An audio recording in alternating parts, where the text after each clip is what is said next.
Coming up on today's episode of AMA Drone Report, FAA Memorandum for Air Traffic Control Education creates concern. Rumors fly about DJI Spark 2 drone, and drone jamming may have violated federal law.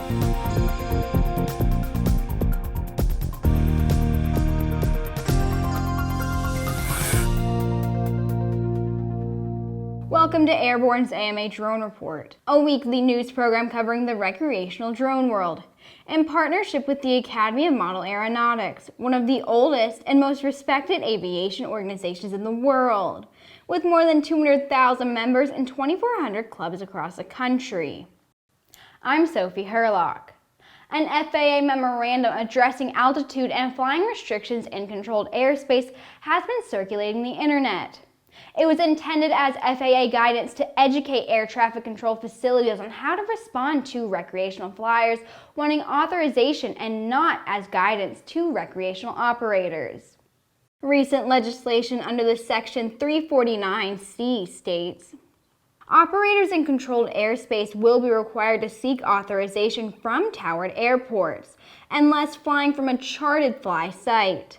If you're flying at an AMA flying field or event, you can continue to do so by following AMA's safety program, and within the existing agreements your club or contest director has with airports nearby.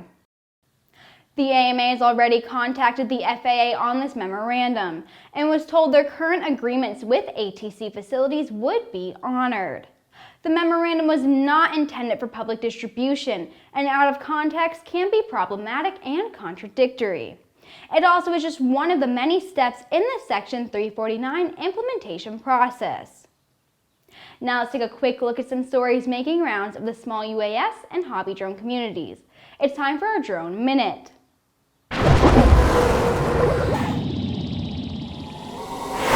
Los Angeles County Public Works, in partnership with Tomorrow's Aeronautical Museum, has installed the nation's first commercial electric aircraft charging station at the Compton-Woodley Airport. The Pipistrel SkyCharge docking station can charge 2 aircraft simultaneously in 45 minutes and will be used on the museum's 2 Alpha Electro Light Sport all-electric aircraft. DJI has released their Osmo action camera. The camera is dust, shock, and waterproof and can operate in temperatures below freezing. It has 2 screens on its front and back, and the back screen has water and fingerprint repellent coating. The camera can also be used in harsh lighting conditions, such as direct sunlight, and shoots 12 megapixel photos and 4K video. Purdue University researchers engineered flying robots that act like hummingbirds and are trained by machine learning algorithms based on various techniques naturally done by the birds. Artificial intelligence combined with flexible flapping wings allows the robot to teach itself new tricks, as well as sense things through touch. It would also fly silently, just like a real hummingbird, making it ideal for covert operations and biological research. The 4th annual FAA UAS Symposium will be held June 3rd through the 5th at the Baltimore Convention Center in Maryland.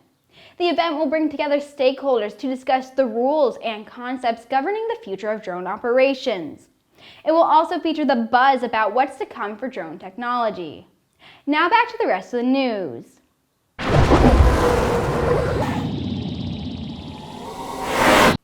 According to Drone DJ, DJI is developing a Spark 2 drone that could be released as early as July. The new drone will likely address connectivity issues experienced with the original Spark drone and may not receive DJI OcuSync 2.0 software. Some anticipated upgrades include 4K video at 30 frames per second, increased video bitrate, improved 3-axis gimbal, 2 times digital zoom, and an 18-minute flight time. Spark 2 could have a new battery design not compatible with previous versions, and will offer panorama mode through its camera. The drone will be available in black and white, and while pricing has not yet been mentioned, some reports suggest it will come in around the $500 range.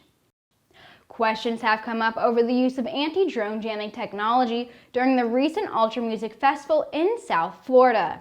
A company called Rational Point, along with its partners Vigilant Drone Defense and Pemica, provided counter-UAV services to protect the music festival from unauthorized drones. The company claims they were able to intercept 61 drones during their 3 days of service. However, jamming drone signals can only legally be performed by government agencies, such as the Department of Homeland Security and the Department of Defense. An Aero-News network has learned there was no temporary flight restrictions covering the festival at the time. The FAA is looking into this incident, and the FCC will likely get involved as well, since the jamming of radio signals falls under their authority. And that's it for us today. The AMA Drone Report is presented weekly in cooperation with the Academy of Model Aeronautics. If you would like more information on the exciting hobby drone world, check out modelaircraft.org. Thank you for watching.